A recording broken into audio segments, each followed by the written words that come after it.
On SABC News, that China-US trade row continuing. China's foreign minister saying, and I quote, that the US is doing economic bullying.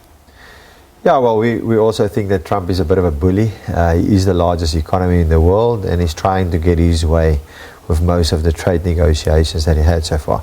We were actually thinking that it could have been over already, but it seems that the bit of a trade war continues at the moment. And that trade war is affecting us here. The JSE is down below 55,000 points. I think that's a 4-month low. How long is this going to affect us, and how is it going to continue to affect us?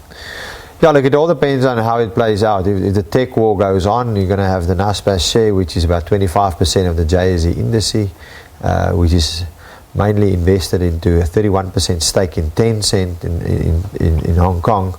If that goes down more, you'll probably have the JSE struggling as well to keep its head above the water. And then, of course, the negativity that spills over from all of the other markets just continues in the global market. And if the foreigners do start selling emerging markets, we will probably have some more troubles ahead. We're expecting that decision from the Reserve Bank a little bit later on this afternoon. Are markets reacting at all? And also, how much of that decision is made by what, say, US markets are doing with regards to their interest rates? Yeah, look, I think they certainly look at that because their carry trade is always going on a global front, and they want to be competitive with rates and still attract money to fund out deficits on the local front. But yeah, I think inflation, we know there's no demand from the consumer at the moment locally. We saw numbers coming out as well. It's still benign. They're looking at a middle point of 4.5% if they do the target inflation from the Reserve Bank. And I think it actually got some scope to start cutting some interest rates, but most economists are not of the same opinion, and we probably have no cut on the local front. I think as country and as consumer, we probably need some stimulus locally. We had enough bad years on the local front, and it might be a bit of a bright spot if he actually decides to, but we don't expect anything. We'd like something, but I think probably a no-show today, and no hike or cut. Okay, let's take a look at some company news now. Yesterday, Sasol's share price falling about 13.7%. I think that's their second worst day of trading. What's going on there? Yeah, look, they're certainly struggling with that Lake Charles project. It's a big project. It's about, at the moment, if you take the 12.9 billion that they're estimating and so forth, that's about 70% of what the market cap of Sasol is at the moment. So they certainly put in a lot of money so far. It's 96% completed, so they probably need to complete it.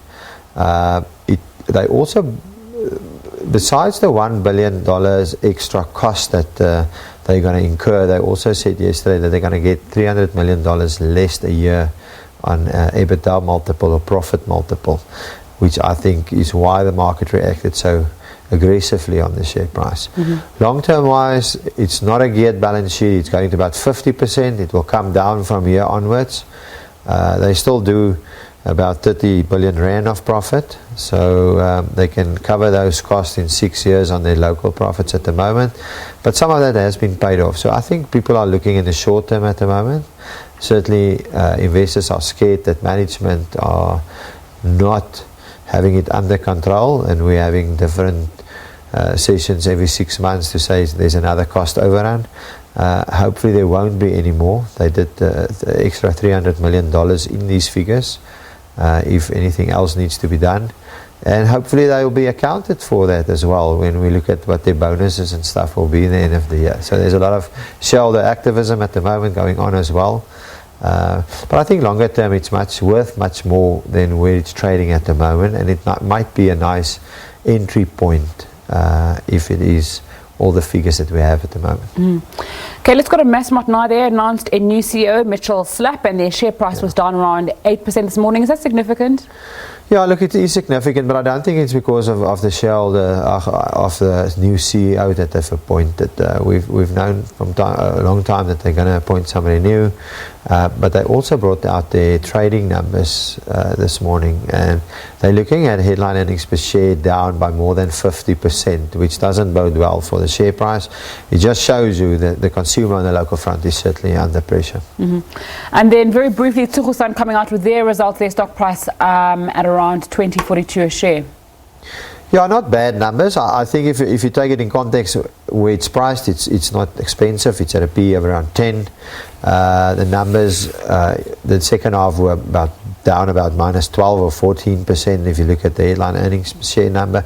So certainly another set of numbers coming out on the local front. VAT has certainly affected the earnings, flat on growth. Certainly just shows you again struggling consumer on the local front. Thanks so much for your time on SABC News. Gerbrandt Smit from NEFG joining me to unpack some market news.